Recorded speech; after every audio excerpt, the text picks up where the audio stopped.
2025년 새해가 시작하려 합니다.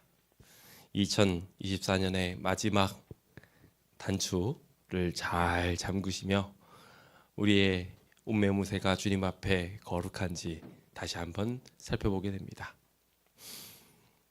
2024년을 보내며 가장 바라는 것이 있다면, 그리고 2025년을 시작하면서 가장 소망하는 것이 있다면 무엇일꼬 하면 결국은 가정이 화평한 것이 아닌가라는 생각을 하게 됩니다.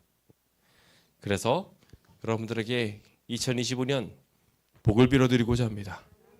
가정이 다들 무탈하시고 화목하시고 행복하시기를 기도해 봅니다. 그래서 무엇보다도 사랑 넘침으로 인하여 하나님께서 이 가정을 축복하고 계심을 모든 이들이 알게 되는 귀한 으뜸되는 가정 되시기를 기대해 봅니다. 그런 의미에서 오늘은 제18과 결혼과 가정이라는 제목을 가지고 함께 말씀을 나눠보려고 합니다. 마가복음 3장 25절에는 만일 집이 스스로 분쟁하면 그 집이 설 수 없다라고 기록하고 있습니다. 우리가 잘 아는 것처럼 예수님께서 심지어 능력 있는 사단의 군대라 할지라도 그 집이 서로 치고받고 싸우는 것처럼 보여서 귀신이 귀신을 물리치고 그러면서 분란을 일으킨다면 그 집은 설 수 없다고 표현하며 우리에게 가르침을 주셨습니다. 하늘도 마찬가지라는 것이고 우리 그리스도인들도 마찬가지가 되어야 한다는 아주 중요한 가르침입니다. 우리가 아무리 천사의 말을 하고 놀라운 기적을 일으키고 있다 할지라도 우리의 집이 스스로 분쟁하고 있다면 그것으로 인하여 모든 감화력은 바닥이 나버리고 말 것입니다. 저는 참 안타까운 두 인물이 있습니다. 물론 더 많은 인물들이 있지만 그 중에 정말 흠없이 멋지게 살았던 인물 중 하나인 모세와 그리고 사무엘입니다. 그 둘은 영적인 지도자였고 대단한 역사를 이루었던 이였습니다. 시대의 전환을 일으키는 대단한 역사를 이룬 이 두 사람이 하나님의 사역에는 성공했지만 자녀들의 신앙 전수에는 실패했음을 보게 됩니다. 그래서 모세의 손주는 타락을 이끄는데 굉장히 중요한 역할을 하게 되었고, 그리고 사무엘의 아들은 믿업지 못함으로 인하여 하나님께 계속해서 그 통치를 맡길 수 있는 상황이 바뀌어 왕을 찾게 하는 배경을 만들어버리고 맙니다. 오늘 우리의 가정은 어떤지 뒤돌아보게 됩니다. 쉽지 않습니다. 목회자의 저조차도 저희 자녀들 모두가 다 하나님의 자녀로 완전히 남아있을 수 있을까라는 것에 확답하기 어렵습니다. 그럼에도 불구하고 이것은 반드시 이루어야 되는 것입니다. 만약에 여러분들이 하늘나라 갔는데 여러분들의 자녀가 하늘나라에 못 올라갔다고 생각해 보십시오. 그러면은 모든 것을 다 얻었어도 그거 하나를 잃어버렸으므로 다 잃었다고 할 수 있을 것입니다. 그렇기 때문에 우리는 굉장히 중요한 우리의 가정을 지키는 일에 집중해야 합니다. 그런 의미에서 오늘 18과 결혼과 가정은 우리에게 복이 될 것입니다. 이 공과를 잘 배우고 익힘으로 우리가 어떠한 사명 속에 살아가고 있는지 다시 한번 확신하고 그 길을 걷게 되시길 간절히 바랍니다. 오늘은 18과 결혼과 가정인데요. 저는 이것을 온전한 신앙생활의 근간이다 라고 표현을 했습니다. 집에서 새는 바가지 밖에서도 셉니다. 우리가 신앙생활 제대로 하려면 집에서부터 잘해야 된다는 겁니다. 집에서부터 잘하지 못하면 밖에서도 똑같습니다. 저희 아이들이 종종 밖에 나와서 좀 사고 같은 사고를 칠 때가 있습니다. 보면은 그걸 언제 하고 있나 보면 집에서 하고 있습니다. 집에서 했던 실수를 똑같이 여기서 하고 있는 거예요. 집에서 다투던 모습을 똑같이 교회에 와서도 하고 있더라고요. 오늘 우리의 교회 생활이, 신앙 생활이, 그리고 사회 생활들이 안전해지려면 굉장히 중요한 부분이 있습니다. 우리의 가정에서부터 우리의 삶이 바뀌어야 됩니다. 그렇지 않으면 참 많은 부분에 있어서 무너짐을 경험할 수밖에 없게 될 것입니다. 그래서 우리의 신앙의 근간을 다루고 있는 가정을 잘 붙들어야 합니다. 더 나아가서 신앙생활이 아무리 평탄하게 흘러간다 할지라도 가정이 흔들리면 어떻게 될까요? 누가 아프고 누가 일이 안 풀려가지고 고민을 함께 해야 되는 상황이면 신앙생활이고 뭐고 다 무너져 버립니다. 오늘 우리가 그런 의미에서 우리의 가정을 잘 다스리고 우리의 신앙으로 다른 이들에게 모분을 끼칠 줄 알아야 할 것 같습니다. 부디 이것이 여러분들에게 복이 되시길 간절히 바랍니다.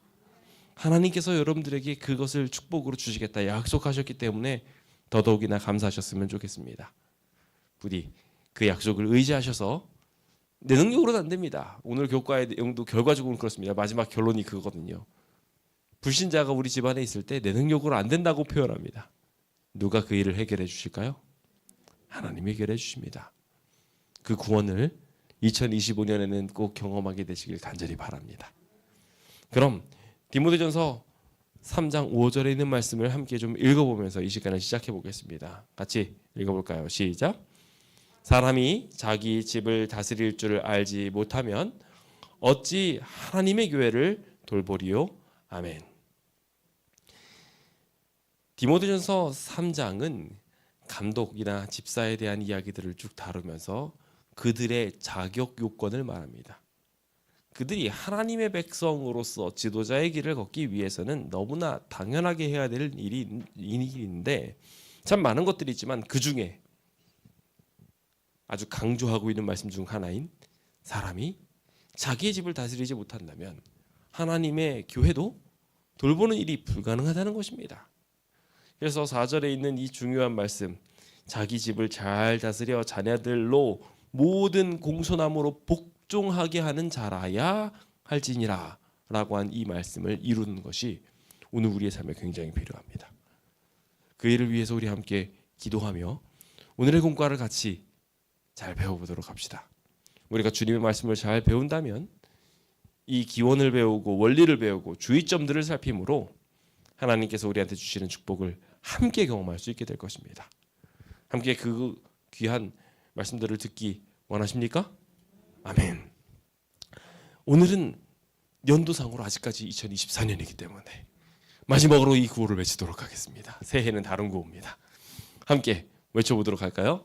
준비, 구호 시작. 죄송합니다. 구호 준비. 구호 준비. 야 여호와여 말씀하옵소서 주의 종이 듣겠나이다. 아멘. 마지막을 제대로 하고 싶었는데 아무튼 함께 해주셔서 감사합니다. 자, 그러면은 우리 열심히 들어보면서 주님께서 어떤 말씀을 하시는지 보도록 할까요? 자, 18과 여러분들의 교재 185페이지입니다.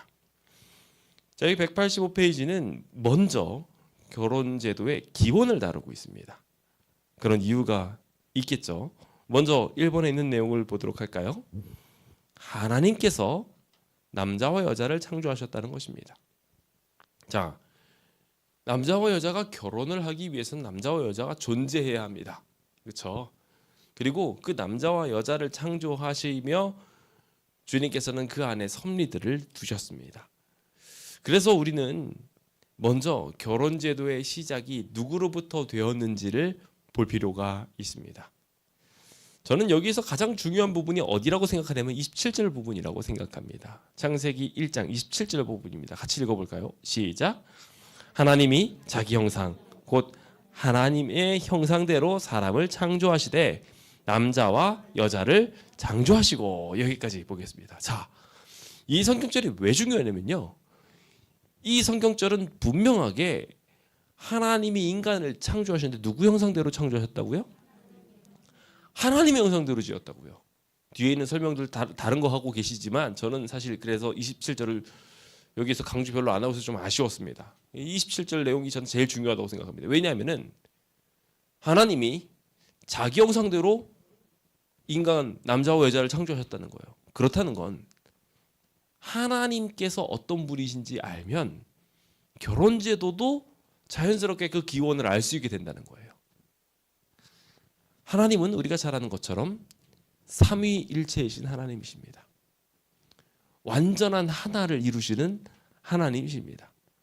세 분이 계시지만 그 세 분이 하나로 완전하게 합쳐졌기에 우리는 그것을 삼위일체라고 부릅니다.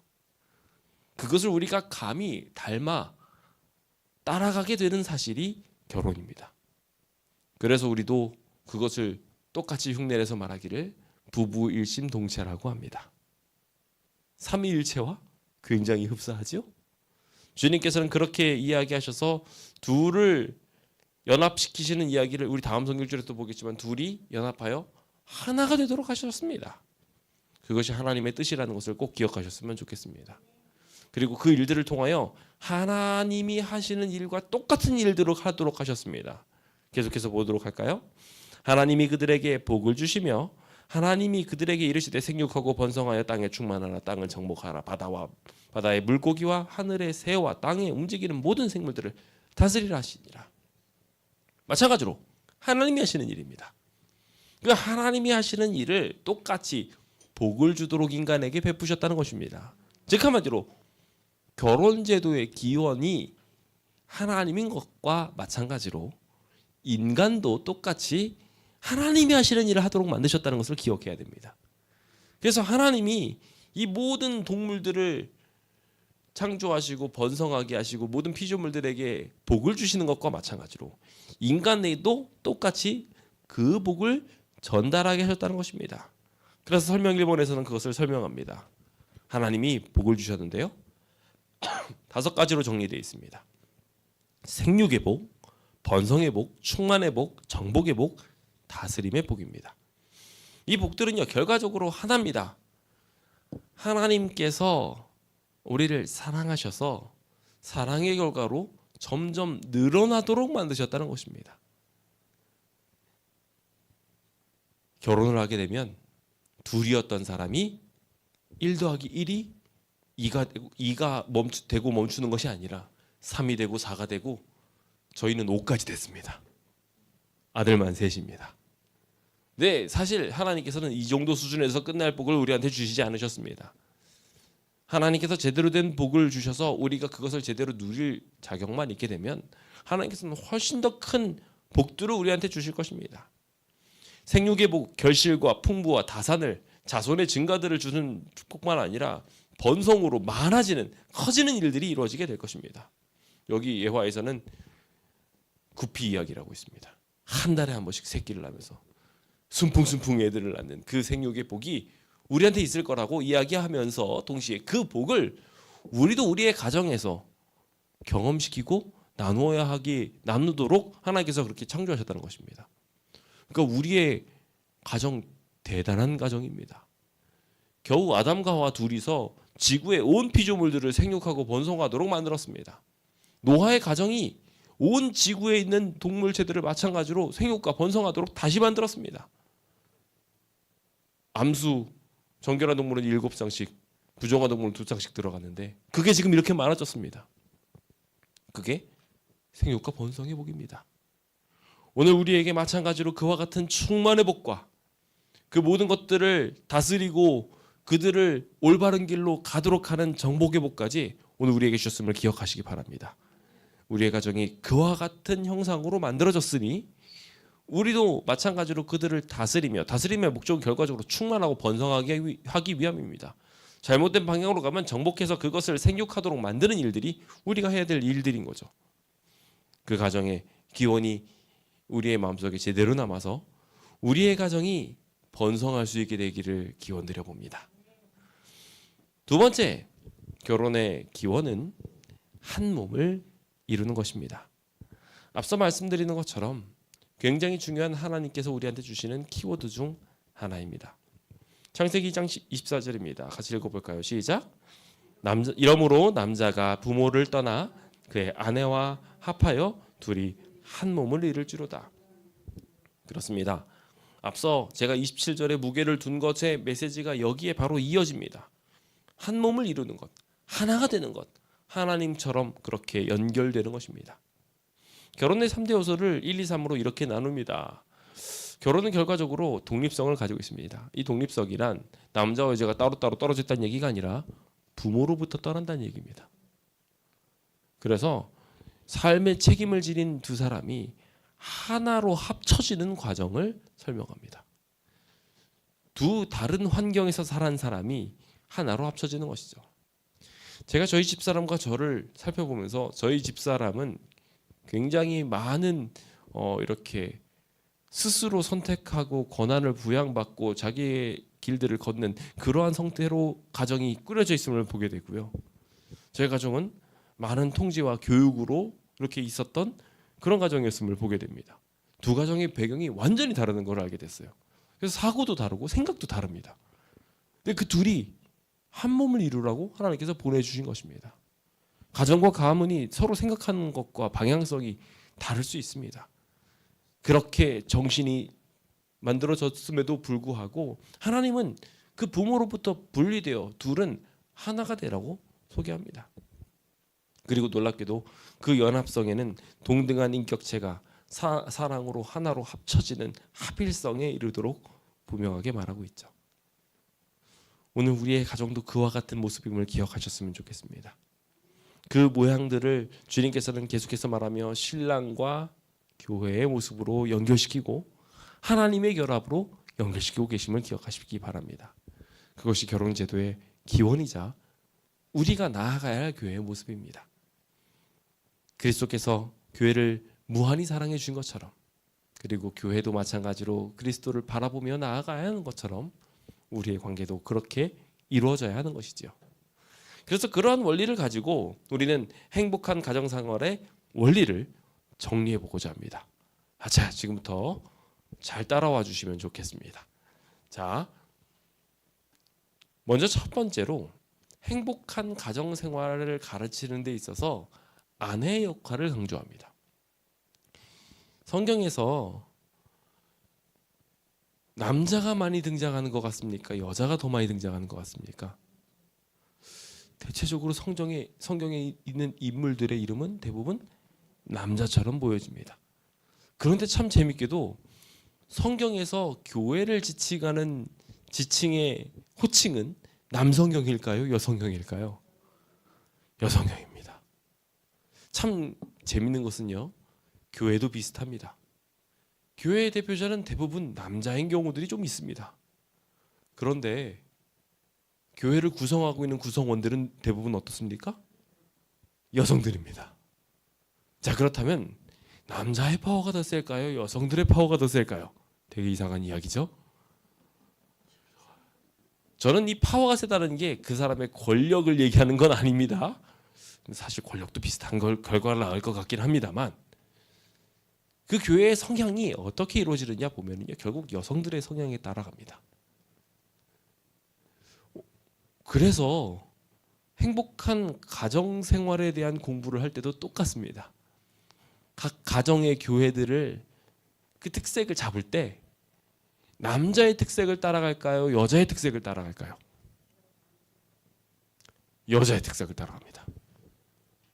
여자가 어떤 신앙을 가지고 있느냐에 따라 그 교회가 달라집니다. 실제로 그러면요, 그래서 어떻게 되냐면 두 사람이 결혼을 합니다. 그런데 한 사람은 이방인이고 한 사람은 유대인입니다. 그렇다면은 둘이 결혼했을 때 남자가 유대인이면 유대인일까요? 아니면 여자가 유대인이면 유대인일까요? 아시는군요. 여자가 유대인이면 유대인입니다. 놀랍죠? 우리가 흔히 생각하는 모양이랑 다릅니다. 남자의 성을 쫓아가지고 뭔가 될 것 같은데 아니에요. 여자가 유대인이면은 유대인입니다. 그게 놀랍게도 왜 그런 거냐면요, 가정교육을 여자한테 받기 때문에 그렇습니다. 남자는 바깥에서 돌아다니면서 크게 자녀한테 감화력을 끼치지 못한다는 것을 모두가 알기 때문에 그래요. 그래서 교회에게 있어서 굉장히 중요한 부분은 여성분들입니다. 그래서 여성분들이 어떤 특색과 어떤 모습을 가지고 있느냐가 가정의 감화력을 그대로 전달하게 되어 있습니다. 그래서 어머님의 기도가 굉장히 중요합니다. 어머님의 모본들이 굉장히 중요합니다. 물론 아빠도 당연히 중요합니다만은 어머님의 무게가 굉장히 무겁다는 것을 꼭 기억하셨으면 좋겠습니다. 근데 참 재밌는 것은 이 가정생활의 원리를 따지는 데 있어서 그 어머님들의 역할, 아내의 역할을 어떻게 표현하는 줄 아십니까? 교회 역할이랑 똑같이 이야기했어요. 교회 역할이랑 똑같이. 교회는 그리스도를 바라보면서 어떻게 해야 되나요? 감내나라 배나라라 그러면서 막 자꾸 바꿔야 될까요? 하나님을? 아닙니다. 교회의 역할은 그리스도를 바라보면서 뭐 하는 거예요? 복종하는 거예요. 그래서 에베소서 5장 24절은 이렇게 이야기합니다. 같이 읽어보겠습니다. 시작. 그러므로 교회가 그리스도에게 하듯 아내들도 범사에 자기 남편에게 복종할지니라. 가정이 화목하려면 아내가 남편에게 복종해 주셔야 됩니다. 굉장히 부담스러운 주문이지만 성경은 그렇게 말하고 있습니다. 그래서 그것을 함께 따라가는 것이 그리스도인의 정신인 것 같습니다. 여기 복종에 대한 설명이 나옵니다. 이 복종이라는 것은 맹종이나 열등한 종속이 절대 아닙니다. 복종에 대한 설명을 이렇게 하고 있습니다. 이 복종은 단지 명령에 대한 의무로 행하는 것이 아니라 그리스도의 사랑에 대한 보답으로서 사랑에 의해 자발적으로 반응하는 것이라고 표현하고 있습니다. 이게 복종이에요. 진짜 성경이 말하고 있는 복종은 이런 복종이에요. 그래서 그냥 억지로 하는 게 아니에요. 우리가 헌금에 대해서도 배웠잖아요. 그렇죠? 헌금에 대해서 할 때 하나님한테 복종하면서 내는데 그 복종하면서 내는 것이 억지로 내는 게 아니에요. 자원하여 복종하여 하나님께 드리는 겁니다. 그게 복종의 원인이에요. 그래서 요한일서에 나온 이야기를 보면 우리가 사랑함은 하나님께 복종하면서 쫓아가는 그 이유는 그가 먼저 우리를 사랑하셨기 때문이라고 말합니다. 하나님 우리를 향해서 먼저 섬겨주셨고 우리를 위해 목숨까지 내어주셨어요. 그러니 우리도 그 길을 쫓아가는 것입니다. 그것이 보답으로서의 복종, 좀 보답이라고 하니까 좀 이상합니다만 반응으로서의 복종이 우리가 우리의 가정에서 보여줘야 되는 부분입니다. 그런데 때로는 우리의 남편이 그런 반응을 일으킬 만한 모습을 안 줄 때가 있습니다. 집안에서 싸움이 일어나면 대부분 여성분들은 그 원인을 어디서 찾냐면 남편에게서 찾습니다. 남편이 먼저 잘못을 했으니까 하고서 버럭버럭 하기 쉽습니다. 그리고 또 원인을 따져보면 대부분 남자인 경우가 많아요. 남자들은 실수투성이고 문제가 많습니다. 그것이 자연스러운 모습입니다. 그런데 그 자연스러운 바깥 일을 많이 하다가 집에 들어와서 결함을 막 보이는 모습이 없으면요, 어쩌면은 여성분들 답답해 죽을지도 모릅니다. 차라리 그 결함이라도 있어야지 인간다움으로 인해서 가정이 좀 꾸려지지, 집안에 와가지고서까지 막 깝깝하게 밖에서 이렇게 하는 것처럼 하면 되게 힘들 겁니다. 여러분들은 그 결함들을 볼 때 어떻게 복종하시겠습니까? 이 복종에 대해서 우리는 잘 생각해 보아야 합니다. 그가 나를 사랑해 주었기 때문에 사랑해 주지 않으면 난 복종하지 않겠다라고 이야기하면 이거 답 없습니다. 남성분들의 대부분은 사랑을 쉬 잃어버리고 잘 표현하지 못하는 것이 특징이기 때문에 그렇습니다. 그럼 이거 어떻게 해야 될까요? 그리스도께 받아야 됩니다. 우리의 진짜 남편이신 하나님께 사랑을 받아서 그리스도께서 우리를 사랑해 주셨으니 마찬가지로 남편을 사랑하노라 하여야 합니다. 그러니까 우리 남편을 보고서 남편의 사랑을 기대하고 그 다음에 복종하려고 하면 절대 안 됩니다. 그러니까 남편은 안 그래도 예수 그리스도를 보고서 복종하는 것이 그리스도의 모습입니다. 오늘 우리가 그렇게 되기를 간절히 바랍니다. 동시에 복종은 질서에 대한 순응입니다. 하나님이 그렇게 질서를 잡으셨어요. 하나님께서 그렇게 말씀하셨고 여자에 대하여 명령을 하시면서 우리가 잘 아는 것처럼 너는 흙이니 흙으로 돌아갈지니라 하고 남자에게 말씀하셨다면 여자에게는 마찬가지로 남자에게 속하여 살게 할 것을 명령하셨습니다.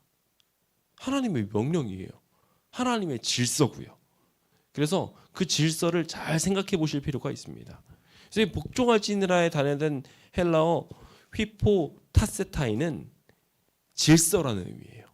그래서 하나님께서 그렇게 질서를 정하셨으니 그 질서에 순응하라고 표현하고 있습니다.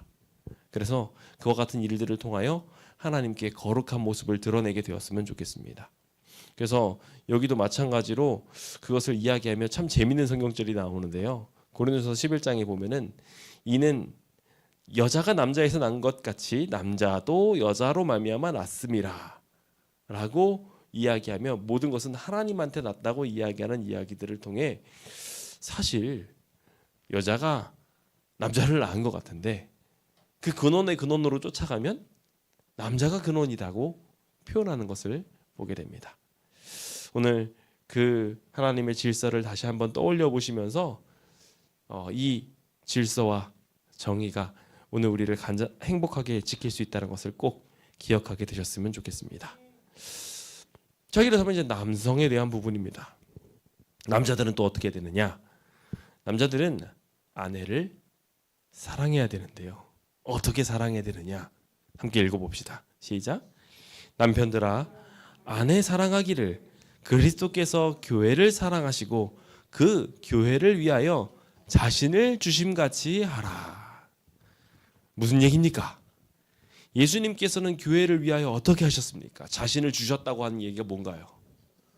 그러니까요, 남성분들은 집에 들어가시면 나 죽었어 하시기 바랍니다. 아내를 향하여 무조건 죽었다고 하시면 됩니다. 그래서 가정이 화목해지려면 다 져주고 다 희생해 주시면 됩니다. 그렇게 하면 가정은 행복해집니다. 그리고 여기서 그냥 희생만 하고 참으라고 이야기하는 게 아닙니다. 이것을 사랑하기를 이라고 표현했습니다. 사랑이에요. 사랑의 연원에 의해서 희생하라는 것입니다. 즉 엄청나게 큰 사랑을 통해서 이 가정을 품어주어야 한다는 것입니다. 대체적으로 남편들에 비해서 아내들은 옛날에 바깥에 나가서 활동할 수 있는 기회가 적었습니다. 남자들은 밖에 나가서 막 발산하고 들어옵니다. 그러면 이제 녹초가 돼서 들어오지요. 근데 여성분들은 또 다른 의미로 녹초가 됩니다. 집안에만 처박혀가지고 갑갑해가지고 발산을 해야 됩니다. 그럴 때 남성분들은 받아주셔야 됩니다. 그걸 다 받아주시고 섬기는 자세로 사랑하고 희생하는 자세로 사랑하라고 표현하고 있습니다. 그래서 남편과 아내가 결과적으로 복종과 사랑으로 연결되어지면 결과적으로 완전한 하나가 될 수 있는 것이죠. 근데 문제는 그것을 그냥 단순히 힘의 논리로만 이해하고 그것을 억누르려 한다면 그 가정은 절대로 행복해질 수 없습니다. 지배하지 말라고 영감의 말씀을 우리에게 분명히 말합니다. 자신의 뜻에 굴복시키려고 하지 말라고 분명히 말합니다. 그리고 또한 예의를 지키라고 말합니다. 그래서 아내에게 말할 때 친절하고 인내하고 견디고 사력 있고 예의 깊게, 그래서 고민을 잘 하셔야 됩니다. 그래서 아내가 와가지고 뭐라고 이야기할 때면 전신을 다 훑어보면서 고민을 해봐야 됩니다. 뭘 내가 해줘야 이 사람이 좀 풀릴까 하면서 고민을 하고 사력 있게 그 사람의 행복을 챙겨줘야 됩니다. 예수님께서 그렇게 하셨으니까요. 저희는 그것을 쫓아가기 참 어렵습니다. 하지만 예수님께서는요, 우리의 머리털까지도 헤아리시면서 세부적으로 사랑해 주셨습니다. 남편들은 사실 그런 거 잘 못해요. 그렇죠? 부족함이 참 많습니다. 하지만 노력합시다. 오늘 머리카락이 2mm 자랐네 이런 거 좀 알고서 눈썹이 좀 더 예쁘게 화장이 됐네 하면서 더 사랑해 주시고 아껴 주시고 그렇게 하면 좋을 것 같습니다. 부부의 관계로만 이 가정이 끝나나요? 아닙니다. 부모와 자녀의 이야기로도 연결이 됩니다. 그래서 자녀들은 어떻게 해야 되는지 에베소서 6장은 말합니다. 같이 읽어볼까요? 시작. 자녀들아, 주 안에서 너희 부모에게 순종하라. 이것이 옳으니라. 내 아버지와 어머니를 공경하라. 이것은 약속이 있는 첫 계명이니 이로써 내가 잘되고 땅에서 장수하리라. 우리가 잘 아는 것처럼 자녀와 부모의 관계는 똑같이 하나님과 피조물의 관계랑 똑같이 형성이 됩니다. 그러다 보니까 참 재미있게도 똑같이 연결됩니다. 자, 남편의 갈빗대에서 아내를 취해서 낳았죠. 그러니 복종하라고 표현을 합니다. 이해되시죠? 그래서 표현이 똑같습니다. 부모님에게서 아이들이 태어났습니다. 그러니 아이들도 어떻게 합니까? 자신을 낳아준 자신의 근원이 되는 존재에게는 표현이 똑같아요. 복종이에요. 복종하고 공경하라는 거예요. 그래서 자녀들이 제일 강력하게 배워야 되는 것은 국어, 영어, 수학이 아닙니다. 진짜 제대로 배워야 되는 건 순종입니다. 자녀들은 다른 건 몰라도 순종만 잘하면 됩니다. 그러면 이 자녀는 하나님이 책임지십니다. 그러므로 우리의 자녀들에게 순종을 가르칠 수 있도록 노력합시다. 제가 저희 아이들한테 그래서 종종 주문을 합니다. 부르면 일단 대답해라. 뭐라고 말을 하면 심지어 저는 복명복창하라고 합니다. 어디로 가야? 그러면 어디로 가겠습니다 하고 가라고 이야기를 시켜요. 순종을 가르치기 위해서 제가 하는 극단적인 방법 중에 하나입니다. 여러분들도 자녀에게 꼭 해야 될 일 중에 하나, 교육해야 될 것 중에 하나는 순종하는 것임을 꼭 기억하셨으면 좋겠습니다. 그래야 내가 잘 되는 게 아니라 부모님이 잘 되는 게 아닙니다. 자녀가 잘 됩니다. 그래서 이 약속 있는 첫 계명을 잘 가르치셔서 10계명 중에 5번째 있는 계명으로 그들에게 장수의 축복, 영생의 축복이 주어진다는 것을 꼭 잘 가르치시고 전달하시면 좋겠습니다. 이 자리에 있는 자녀분들도 아직 부모님이 살아계신 분들이 있으시다면 자녀로서 똑같이 복종하시기 바랍니다. 요즘 시대는 참 그런 게 많이 망가질 수밖에 없는 시대가 된 것 같아요. 시대가 가면 갈수록 지식이 역전되는 시대가 생기다 보니까 더더욱 그런데요. 그럼에도 불구하고 더 많이 더 노력을 해야 될 필요가 있는 것 같습니다. 자, 그럼 이제 부모는 또 어떻게 해야 되느냐? 자, 그렇다면 또 똑같습니다. 생각을 해보십시오. 남편이 아내한테 어떻게 대하라고 했죠? 네, 맞습니다. 그리스도께서 교회에게 하신 것처럼 희생하고 사랑하라고 얘기했어요. 그럼 부모는 어떻게 될까요? 똑같아요. 그것을 다스린다고 표현을 합니다. 네. 그래서 아내도 남편한테 다스림을 받는다고 성경은 표현하고요. 자식도 부모에게 다스림을 받는다고 표현합니다. 그래서 그 다스리는 과정인데 그것을 조금 더 상세하게 풀어서 어떻게 해야 되는지 자녀들에 대해서 국한해서 좀 더 정의한 부분이 있습니다. 같이 좀 읽어보도록 하겠습니다. 읽어볼까요? 시작. 또 아비들아 너희 자녀를 노엽게 하지 말고 오직 주의 교훈과 훈계로 양육하라. 자, 이것도 똑같습니다. 결국 주의 교훈과 그 훈계들로 양육하라는 것은 예수님의 사랑으로 그들을 대하라는 겁니다. 그러니까 부모는 결과적으로 예수님이라면 어떻게 하셨을까 생각하면서 자녀한테 희생하시면 됩니다. 그게 아주 단순한 원칙이에요. 예수님이라면 어떻게 하셨을까를 하면서 해야 될 굉장히 중요한 부분 중에 하나가 자녀를 노엽게 하지 않는다는 거예요. 가혹하고 엄격한 훈련, 강압적인 태도, 비합리적인 요구들은 자녀의 심령에서 분노를 키운다고 말합니다. 아주 중요한 교훈을 가르치며 가르칠 때 엄격하게 해야 될 필요는 분명하게 있습니다.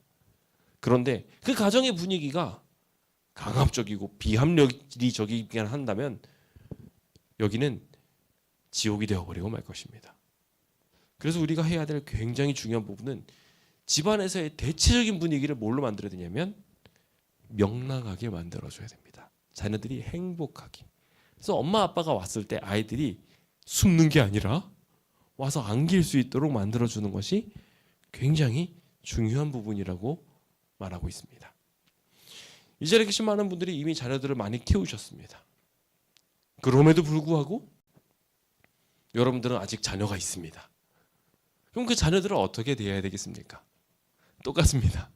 그 자녀들을 노엽게 하지 말고 그들을 명랑하고 행복하게 만들 수 있도록 노력해야 되며 예수 그리스도와 같이 그들을 위해 희생하며 나아가야 한다는 것입니다.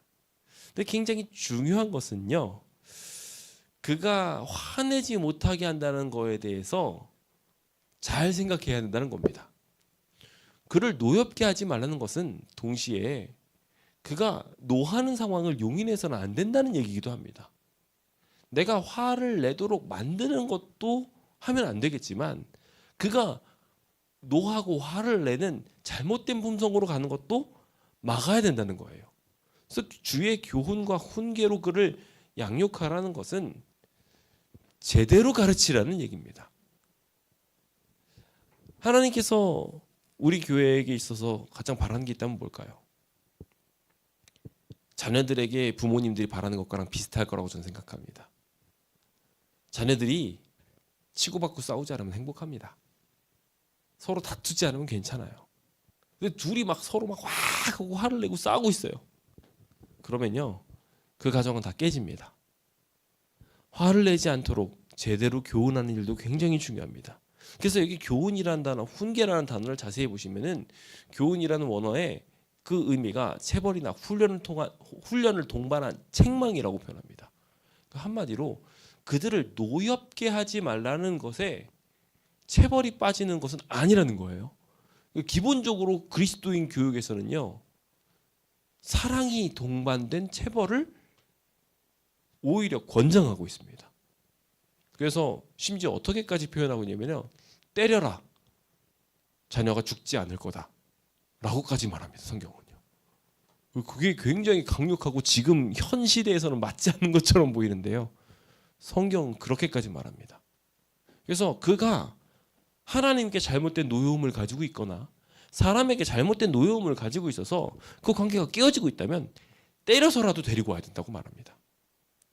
그게 제대로 된 교육이에요. 그래서 그 훈계를 사랑으로 그리스도인 가치를 제대로 키울 수 있도록 하는 일이 굉장히 중요하다는 것을 꼭 기억해 주셨으면 좋겠습니다. 자, 이제 7번째입니다. 결과적으로 이 모든 것들이 어떻게 이루어져야 되냐면 우리는 결과적으로 누구에게서부터 났습니까? 하나님께로부터 났습니다. 계속해서 강조드리지만 결국 우리가 누구에게서 났느냐에 따라서 우리의 위치가 우리가 뭘 해야 되는지가 정리가 됩니다. 우리는 결과적으로 하나님께로부터 났으니 우리는 하나님께 복종하고 하나님을 공경하고 하나님을 따라야 합니다. 그래서 여호와를 경외하는 것이 굉장히 중요한 것이고 주님을 쫓아가는 것이 우리가 복되고 형통한 길이라는 것을 시편 128편은 우리에게 말하고 있는 것입니다. 그러므로 이 자리에 계신 모든 성도 여러분, 올해 복 받고 싶으시죠? 잘 되고 싶으시죠? 그럼 뭐 해야 될까요? 따라해 봅시다. 여호와를 경외하자. 그럼 다 잘 됩니다. 다시 한 번 더 여호와를 경외하자. 아멘. 우리 그렇게 하면 하나님이 다 형통하게 만들어 줄 것입니다. 그 복을 꼭 누리게 되시길 간절히 바랍니다. 자, 그렇다면 이제 주의할 몇 가지 부분만 좀 빨리 정리해 보겠습니다. 일단 첫 번째입니다. 불신자와 결혼은 하면 된다 안 된다? 자, 이 결혼은 아주 다양한 방법으로 해석이 될 수 있습니다. 일단은 보겠습니다. 고린도후서 6장 14절입니다. 같이 읽어볼까요? 시작. 너희는 믿지 않는 자와 멍에를 함께 매지 말라. 의와 불법이 어찌 함께 하며 빛과 어둠이 어찌 사귀며. 즉 믿지 않는 자들과 멍에를 같이 매지 말라는 겁니다. 이거는 당연히 결혼을 이야기하는 이야기입니다. 믿음의 순수성을 깨트리는 것이기에 믿지 않는 자와 결혼시키는 것은 그 아들을 그 딸을 그냥 멸망에 내어주는 것과 같다고까지 표현을 합니다. 굉장히 중요한 부분이에요. 차라리 성경에서는 어떻게까지 표현하냐면요, 결혼하지 않는 게 낫다고 표현합니다. 우리가 이거 잘 생각해 봐야 돼요. 믿지 않는 자한테 전에 죽은 아들이나 딸을 주고 나면 내가 어떻게든지 돌아오게 할 방법이 있을까요? 완전히 끝나는 거예요. 떠나버리는 거고 다시 돌이킬 방법은 없습니다. 그들과 함께 멍에를 매는 순간 그들은 다시 주님 품으로 돌아오지 못한다고 봐도 과언이 아닙니다. 기도하면서 고민을 잘 해보셔야 됩니다. 이것이 굉장히 중요한 부분이니까 그 부분을 깨어있게 하고, 동시에 조금이라도 희망을 두고 싶다면, 내 자식이 신앙이 조금 미진하게 느껴진다면 신실한 가정에게 시집장가를 보내시기 바랍니다. 그래야 비로소 안전해질 수 있습니다. 멍에는 그것뿐만 아니라 사실 같이 일하는 것도 포함하고 있다는 것도 머릿속에 같이 두시면 좋습니다. 같이 일을 하다 보면은 망가져 버리는 수가 있으니까요. 그것도 같이 염두에 두시면 좋을 것 같습니다. 여러 가지 이야기들이 있는데요. 제가 생략하고요. 두 번째 우리가 주의해야 될 점이 있습니다. 자, 결혼을 했습니다. 그러면은 깨지면 될까요, 안 될까요? 안 된다는 겁니다. 하나님이 합하신 것을 사람이 나누지 못할지니라 라고 이야기하셨고요. 마찬가지로 여기서 나온 이야기처럼 마태복음 19장 9절입니다. 같이 읽어볼까요? 시작. 내가 너희에게 말하노니 누구든지 음행한 이유 외에 아내를 버리고 다른 데 장가드는 자는 간음한 것이라고 표현하고 있습니다. 이거는 간음이래요. 그러니까 이혼 함부로 하면 된다 안 된다? 안 된다는 거예요. 여기서 이 간음에 대한 표현은 하나님께서 이혼을 하지 못하게 하는 굉장히 중요한 이야기 중에 하나입니다. 여기 간음으로 이혼의 사유가 되는 것은요, 결과적으로 하나님께서 왜 간음인데 그들을 이혼하도록 허락하셨냐면 자율성 때문에 그래요. 내가 다른 사람을 이제 사랑해요. 그래서 간음해서 그 사람한테 가버렸어요. 그 사람을 붙잡아도 봤자 그 사람을 괴롭히는 일밖에 안 되니까 놔주라는 거예요. 어쩔 수 없으니까. 그러니까 허락을 해주신 거예요. 이해되시죠? 그런데 심지어 고메리를 할지라도 떠나고 도망간다 할지라도 끝끝내 사랑해서 데리고 올 수 있으면 데리고 오라는 게 하나님의 정신이에요. 만약에 우리가 하나님을 떠나서 멀리 떠나가 버리는 상태로 있는데 하나님이 너 나 버렸으니까 그래 거기 있어 라고 내버려 두신다면 우리 멸망할 거예요. 하나님께서 그렇게 안 하셨어요. 마찬가지라는 거예요. 이혼에 대한 이야기도 동일합니다. 그가 간음함으로 마음이 완전히 떠나버렸으니까 어쩔 수 없이 놔주는 거지만 할 수 있으면 안아주라는 겁니다. 그게 하나님께서 우리에게 주시는 방법입니다. 근데 참 안타깝게도 한국은요, OECD 국가 중에서 9위, 한국의 아시아 국가 중에서 1위의 이혼율을 가지고 있습니다. 우리의 가족들, 우리의 자녀들이 안전하지 않습니다. 주변 사람들이 다 그렇게 하니까 그래도 되는 줄 압니다. 그러지 않도록 교육을 잘하면 좋겠습니다. 마지막으로 우리들에 대한 이야기들인데요. 혹 우리가 불신자 가족이 있다면, 남편이라고 표현되지만 가족이 있다면 어떻게 해야 될까요? 같이 읽어보겠습니다. 시작. 아내들아 이와 같이 자기 남편에게 순종하라. 이는 혹 말씀을 순종하지 않는 자라도 말로 말미암지 않고 그 안에 행실로 말미암아 구원을 받게 하려 함이니. 자, 여기 믿지 않는 사람이 있습니다. 그런데 그런 사람에게 어떤 자세를 가져야 되는지 표현하기를 순종하라고 표현하고 있어요. 그러면 어떻게 한다고 말하냐면 말로 설득되는 게 아니라 행실로 설득이 된다는 거예요. 그래서 순종을 할 때 창조 질서와 이런 것들을 쫓아서 그대로 우리가 역할을 수행하게 된다면 결과적으로 남편은 하나님의 형상을 회복한 우리의 모습으로 인하여 구원을 받게 된다는 것입니다. 여기서 굉장히 중요한 단어는 말로 말미암지 않았다는 거예요. 설득으로 된다는 게 아니에요. 막 교리를 막 가르치고 그래서 되는 게 아니라 유창한 말이 아닌 행동과 사랑으로 돕는 배필처럼 남을 도와줌으로 그렇게 되는 거예요. 그래서 결과적으로 여기 있는 뭐 불신자 남편을 인도하는 방법 10가지가 있는데요. 결과적으로 이거 연결해 보면요. 사랑으로 참아주고 안아주면서 하나님이 일하도록 도우라는 거예요. 그럼 하나님께서 일하시고 구원해 주실 것입니다. 저는 이제 오늘 말씀을 마무리 지으면서 여러분들의 가정이 다 화목해지게 되었으면 좋겠습니다. 우리의 가정을 볼 때 어디 한 군데 멍든 곳이 없다고 이야기한다면 다 거짓일 것입니다. 분명히 문제가 있는 곳들이 있습니다. 하지만 하나님께 맡깁시다. 하나님께서 역사해 주실 것입니다. 그 역사를 함께 바라며 오늘 하루 복되게 보냈으면 좋겠고요. 특히 이 교과를 배운 만큼 이제 우리의 가족들에게 이걸 좀 잘 가르쳐 주셨으면 좋겠습니다. 그래서 그것을 성경으로 가르치기 어렵다면 몸으로라도 가르쳐 주시면서 하나님께서 기적을 일으켜 주시기를 바라기를 간절히 바랍니다. 제가 밑에 있는 성구를 좀 바꿨습니다. 예전에는 할 줄 모르는 것은 괜찮지만 해보지 않는 것은 죄다라고 적혀 있었는데요. 내용을 바꿨어요. 생각해 보니까 아니에요. 할 줄 모르는 게 괜찮은 게 아니더라고요. 할 줄 모르는 거는 무지로 하나님께서 그 무지와 무능력을 죄라고 규정하셨어요. 그렇다면 어떻게 되나? 도전하셔야 됩니다. 능력이 안 돼서 못하는 건 괜찮습니다. 하지만 도전해 보지 않는 것은 죄입니다. 그 사실을 꼭 기억하시고 오늘 하루 하나님의 복을 향하여 멋지게 나가시길 간절히 바랍니다. 기도로 마치겠습니다. 하나님, 주의 백성들이 여기 있습니다. 하나님의 형상을 회복시켜 주옵소서. 우리의 가정이 하나 되게 하여 주옵시고 하나님께서 우리를 사랑하시는 것처럼 서로 사랑하게 하시며 우리가 주님께 복종하듯 서로에게 복종하게 하여 주옵소서. 우리를 번성케 하시는 능력의 주 예수 그리스도 이름 받들어 기도드립니다. 아멘.